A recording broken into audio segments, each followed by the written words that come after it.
এই মুহূর্তের সবচেয়ে বড় খবর এইচডি লাইভ 24/7-এ। সিনেমার কায়দায় ট্রাফিক পুলিশকে অপহরণের চেষ্টা আগরতলায়। চলন্ত গাড়ির বনেটে ঝুললেন ট্রাফিক এএসআই বিপ্লব দত্ত। বটতলা থেকে প্রতাপগড় রাজপথের রুদ্ধশ্বাস তাণ্ডব। কোথায় পুলিশ, কোথায় নজরদারি, উঠছে বড় প্রশ্ন। একেবারে হিন্দি সিনেমার কায়দায় খোদ রাজ্যের রাজধানীতে ঘটে গেল এক রোমহর্ষক ঘটনা। খোদ ট্রাফিক পুলিশ অফিসারকে গাড়ির বনেটে তুলে নিয়ে মাইলের পর মাইল ছুটল বেপরোয়া গাড়ি। ঘটনাটি ঘটেছে বুধবার বিকেলে আগরতলা শহরের অন্যতম ব্যস্ততম এলাকা বটতলাতে। কর্তব্যরত ট্রাফিক এএসআই বিপ্লব দত্ত একটি সন্দেহভাজন গাড়িকে থামানোর চেষ্টা করতেই ঘটে বিপত্তি। চালক গাড়ি না থামিয়ে সজোরে ধাক্কা মারে তাকে। নিজেকে বাঁচাতে কোনো ক্রমে গাড়ির বনেটের উপর লাফিয়ে পড়েন এএসআই বিপ্লব দত্ত। আর সেই অবস্থাতেই TR03M0775 নম্বরের গাড়িটি তাকে বনেটে ঝুলিয়েই ছুটতে শুরু করে। সবচেয়ে আশ্চর্যের বিষয় হলো, ব্যস্ততম রাস্তা দিয়ে বটতলা ফাঁড়ির ঠিক বুক চিরে চালক ওই ট্রাফিক পুলিশ অফিসারকে নিয়ে চলে যায় প্রতাপগড় স্টিল ফুট ব্রিজ সংলগ্ন সড়কে। সেখানে গিয়ে সজোরে ব্রেক কষে চালক। রাস্তায় ছিটকে পড়েন এএসআই বিপ্লব দত্ত। আর সেই সুযোগে গাড়ি নিয়ে চম্পট দেয় চালক। বরাত জোরে বড়সড় চোট থেকে বেঁচে গেছেন বিপ্লব বাবু, তবে তার হাতে ও কোমরে আঘাত লেগেছে। ট্রাফিক পুলিশের ডিএসপি দুলাল দত্ত জানিয়েছেন, এই ঘটনায় পশ্চিম থানায় একটি মামলা দায়ের করা হয়েছে। আজকে বিকাল অনুমান 5টার দিকে বটতলাতে আমাদের ট্রাফিকের এসআই বিপ্লব দত্ত সঙ্গে আরও দুজন স্টাফ ছিল, ডিউটি করতেছিল।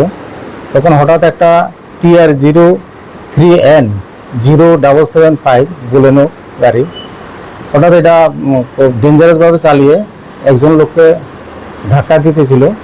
তখন আমাদের যে স্টাফ ছিল কনস্টেবল সিগন্যাল দিল, সে মানল না। সামনে যখন আমাদের যে অফিসার ছিল উনি গাড়িটাকে দাঁড় করালেন, গাড়িটা একটু স্লো করলো।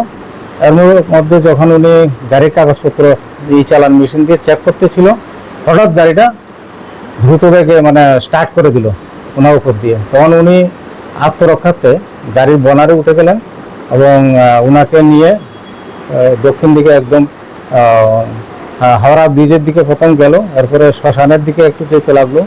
লোকাল যে স্থানীয় লোকজন দোকানদার ওনারা ধাওয়া করলো গাড়িটাকে, হঠাৎ আবার ঘুরিয়ে বটতলা আউটপোস্টের সামনে দিয়ে একটু সামনে ফরেস্ট অফিসের কাছাকাছি যে স্টিল ব্রিজ আছে সেখানে ওনাকে একদম খুব জোরে ব্রেক কষিয়ে ছিটকে ফেলে দিলেন। এদিন রাতে IG law and order Agartala পশ্চিম থানায় আসেন এবং ঘটনার খোঁজ খবর নেন। পরে গভীর রাতে পুলিশ অভিযুক্ত গাড়িটিকে উদ্ধার করতে সমর্থ হয়। কিন্তু এই খবর লেখার সময় পর্যন্ত অভিযুক্ত সংশ্লিষ্ট গাড়ির চালকের টিকি নাগাল পুলিশ পায়নি। আর এই ঘটনাকে কেন্দ্র করে এখন উঠছে একাধিক অস্বস্তিকর প্রশ্ন।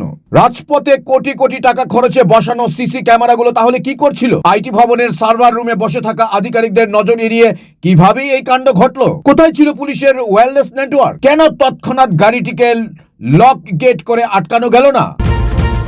সবচেয়ে লজ্জার বিষয়, বটতলা ফাঁড়ির একেবারে নাক ঘেঁষে ট্রাফিক এএসআই কে বনেটে করে নিয়ে যাওয়া হলো, অথচ ফাঁড়ির পুলিশ টেরই পেল না যে পুলিশ নিজেদের সহকর্মীকে রক্ষা করতে পারে না। রাজপথে বুক চিতিয়ে দাঁড়ানো পুলিশ অফিসারকে যেখানে দুষ্কৃতীরা এইভাবে খেলনা বানিয়ে চলে যায়, সেখানে সাধারণ মানুষের নিরাপত্তা কোথায়? নিজেদের নিরাপত্তা দিতে ব্যর্থ এই ঘটনা কি রাজ্য পুলিশের গায়ে এক মস্ত বড় লজ্জার দাগ লাগিয়ে দিল না?